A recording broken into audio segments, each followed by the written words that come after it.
दोस्तों नमस्कार। मैं पंडित ब्रजभूषण शर्मा आप लोगों के सामने एक बार फिर। दोस्तों, समय के अनुसार, परिस्थिति के अनुसार आदमी अपने कार्य करने के लिए प्रेरित होता है। जैसा वातावरण होता है वैसे ही कार्य करता है तो कार्य बहुत अच्छा लगता है। आज के परिवेश में, आज के माहौल में एक बहुत बड़ी समस्या आ रही है। विवाह में देरी का कारण क्या है? विवाह क्यों नहीं हो रहा? नंबर 2, विवाह के बाद तलाक क्यों? दूसरी मैरिज क्यों?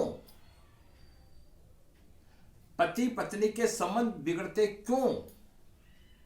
दोस्तों, इस टॉपिक पे विवाह में के संबंध में मैं आपको बताना जा रहा हूं और विवाह लेट क्यों हो रहा है इसके बारे में भी मैं बताना चाह रहा हूं। मेरे वीडियो का थीम थोड़ा लंबा है, लेकिन मेरा प्रयास रहेगा आप सबको समझाने का एक सरल और साधारण भाषा के रूप में।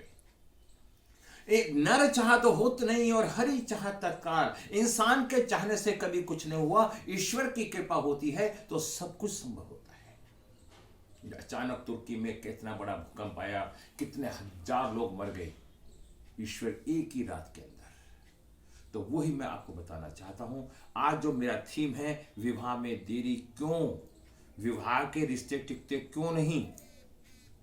दोस्तों, मैं पंडित ब्रजभूषण शर्मा ब्रज फ्यूचर पॉइंट का सौजन्य से मेरा अपना एक यूट्यूब चैनल है। आप चैनल पर जाइए, 750 वीडियो डली हुई हैं। मेरी क्लास में एक लोशोगिर पढ़ाई जाती है, वेदी पढ़ाई जाती है, न्यूमरोलॉजी पढ़ाई जाती है। उसके बाद दोस्तों, यदि आपको अच्छा लगता है कंसल्टेंसी करवाना, अपने भविष्य के बारे में जानना, मेरे पास थोड़ा समय तो लगता है, समय का इंतजार करना पड़ेगा।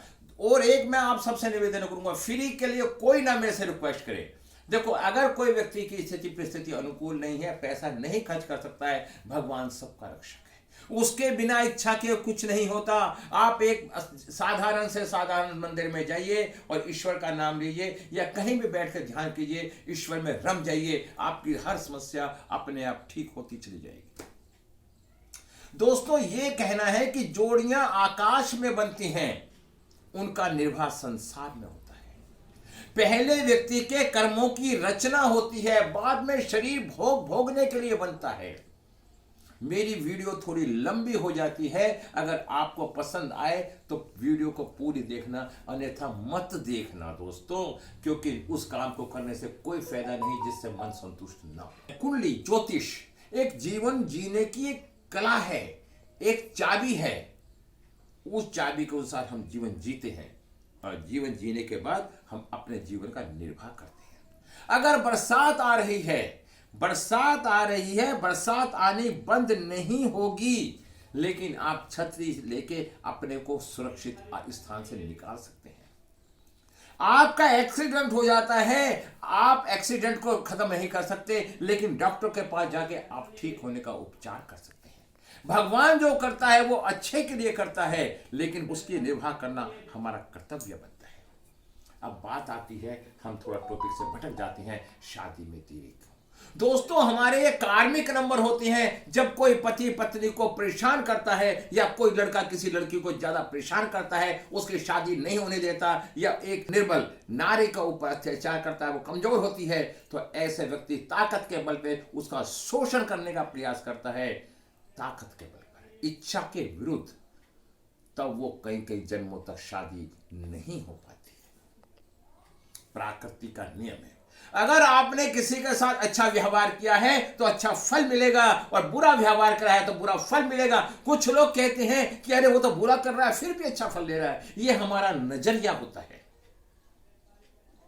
अच्छे का परिणाम अच्छा और बुरे का परिणाम बुरा ही होता है।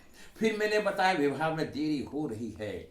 विवाह में ये कार्मिक नंबर होते हैं। विवाह में देरी करने के पीछे हमारे राहु, शनि, मंगल जैसे ग्रहों का सब में बड़ा हाथ होता है। यदि हमारी कुंडली के अंदर बृहस्पति ग्रह अच्छा नहीं है, उस स्थिति में भी शादी लेट होती है। अगर शादी लेट होती है, संतान के सुख में कमी आती है, धन की प्राप्ति में कमी आती है। दोस्तों, फिर मैं आपको बताना चाहता हूं, इसके लिए बहुत टोटके हैं। सब में पहला टोटके के अंदर, आप पीपल के पेड़ के नीचे बैठ के पूजा करें, आराधना करें। आप नित्य नियम एक नियम बना ले, जिस भी नियम को बनाना चाहते हैं, चाहे आप गायत्री मंत्र को पकड़ ले या जो भी आपके मन में होता है, आप उस मंत्र को पढ़ने के बाद आप उसका नित्य नियम जाप करें। जब आपकी मानसिक स्थिति पॉजिटिव होती चली जाएगी तो आपके सारे काम पॉजिटिव हो जाते चले जाएंगे। जब जब आपका कार्य नेगेटिव होता है तब तब आपको परेशानी का सामना करना पड़ता है। किसी भी शादी में अगर आपके पास शादी का निमंत्रण कार्ड आता है तो व्यक्ति को शादी में विधि विधान से जाना चाहिए, अपनी श्रद्धा से ज्यादा ही उसमें कन्यादान देना चाहिए और उसमें काम में सहयोग करना चाहिए, सज धज के अपनी स्थिति को साथ जाना चाहिए। मंदिर में जाएं, मंदिर में जाके भगवान पे माला चढ़ाएं, ये समझे कि भगवान से आपका विवाह हो रहा है, और पंडित जी से भगवान की माला अपने गले में डलवाएं और आप एक लड्डू का डब्बा लें और जितने भी प्रसाद लेने वाले होते हैं ये समझिए सारे बाराती हैं, हम इन्हें प्रसाद बांट रहे हैं। भगवान शिव की आराधना करें, सावन का व्रत करें, आप पूरा महीना सावन के व्रत में ये नियम बना लें और व्रत रखें और कि हमारा जब तक शादी नहीं का कार्य संपन्न नहीं होगा और हम भगवान तेरे चरणों में आ गए। जितना आप ये मन से श्रद्धा से कार्य करेंगे, मत वृंदावन में जाइए और कृष्ण भगवान की परिक्रमा कीजिए 21 कोस की, तुम देखिए शादी कैसे नहीं होगी। आप अपने घर के अंदर कपूर की टिक्की की आरती कीजिए, महालक्ष्मी जी की आप साधना कीजिए, व्रत कीजिए, एकादशी का व्रत कीजिए। आप देखते चले कि आपकी शादी नित्य नियम बहुत जल्दी सरल तरीके से आएगी। एक 16 बृहस्पतिवार आप व्रत रखिए और बृहस्पतिवार को जाके मंदिर में पूजा करें और केले के पेड़ की सेवा करें। आपकी शादी क्यों नहीं होगी? भगवान शिव के मंदिर में जाइए, नित्य नियम जल चढ़ाइए, उसकी परिक्रमा कीजिए। उसकी परिक्रमा पूरी नहीं होती, जहां पानी की एक नाली जिसे बोलती है वो एक केंद्र होता है, वहां पे जाके नमन कीजिए, भगवान भोले से प्रार्थना कीजिए, हे भोले मुझे ये शादी समय पे करवाओ। तो दूसरे के जब जब हमने भला सोचा है तब तब किसी व्यक्ति का बुरा नहीं होता। कई कई जन्मों का, कई कई कर्मों का फल हमें भोगना पड़ता है। मैं इस बात को बताना चाहता हूँ दोस्तों। मैं वीडियो तो बहुत लंबी हो जाती है, लेकिन फिर मैं आपको कहना चाहता हूँ क्योंकि जोड़ियां तो आसमान में बनती है, संसार में तो उनका निर्वाह करने के लिए आता है। जब जब हम किसी को प्रतिपादित करते हैं या किसी की शादी में विघ्न डालते हैं या किसी शादीशुदा जोड़े को लूट लेते हैं, चीटिंग करते हैं, तब भी हमें ये सारी समस्याओं का सामना करना पड़ता है। दोस्तों वीडियो मेरी फिर थोड़ी लंबी हो रही है, मैं नित्य नियम इस वीडियो को बनाने का प्रयास करता रहूँगा और बताता रहूँगा। मैं थोड़े से उपाय और बताता हूँ। मैं जरा खड़ा होता हूँ, आइए घूम के आइए, और मैं फिर बताना चाहता हूँ आपको कि आपने जीवन में क्या क्या कैसे कैसे आप करते हैं और उनके फल कैसे कैसे आपको मिलते हैं। देखिए दोस्तों,